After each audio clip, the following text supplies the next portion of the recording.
following norms are being laid down by the High Court for guidance of all judicial officers. Stop. These norms are not statutory rules. Stop.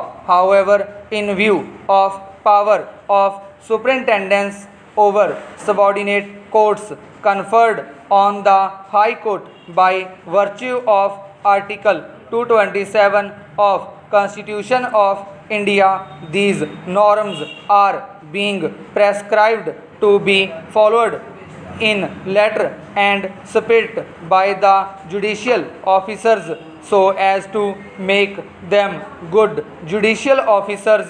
Stop.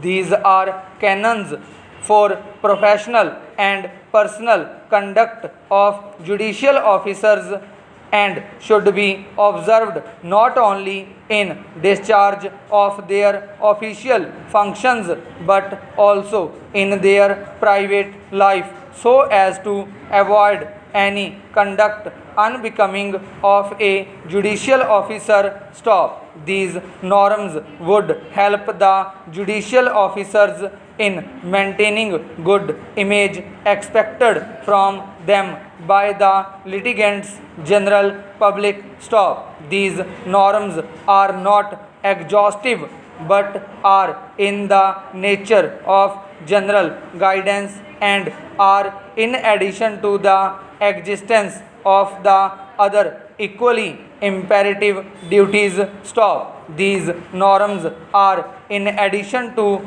and not in derogation of the conduct rules framed by the governments.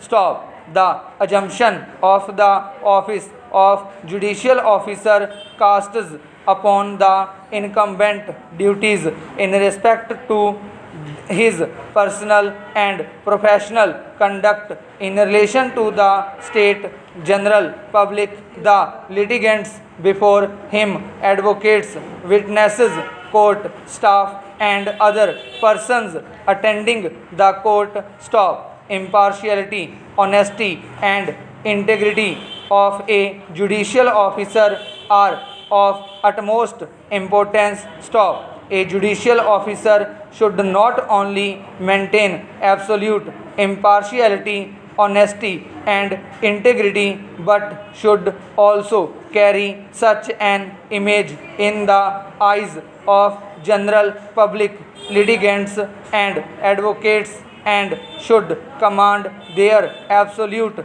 confidence. Stop. Dishonesty includes not only financial dishonesty but also any extraneous consideration or reason in passing an order or judgment or otherwise dealing with any case. Stop. Judicial officers should remain true to their oath in letter and spirit. Stop. They should not bow or succumb to any influence or pressure, particularly from the bar members in the discharge of their official functions. Stop. They should act faithfully and conscientiously and without fear or favor, affection or ill will. Stop. We are governed by rule